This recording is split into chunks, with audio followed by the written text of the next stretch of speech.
ओ पापा जी मैं सुना तुसी बाहर मुल्क जा रहे हो। अल्लाह खैर करे बेटा। हाँ जी जा रहा वा। केड़े मुल्क जे जा रहे हो?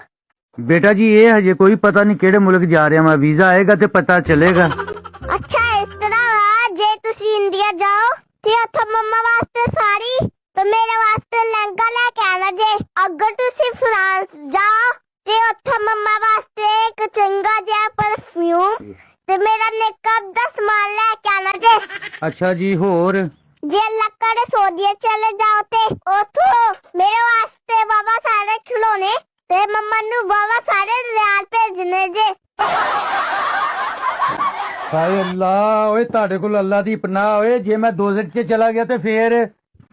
ए ते अल्लाह ना करे जे अगर वैसे चले गए ना उथे जाके ना सानू सिर्फ अपनी वीडियो भेज देना। या अल्लाह मेरी तौबा। ओ क्यों? ताकि सानू भी पता लगे बेगम ते औलाद दिया ख्वाहिशां पूरियां ना करन वाला दा की हाल हो रहा है।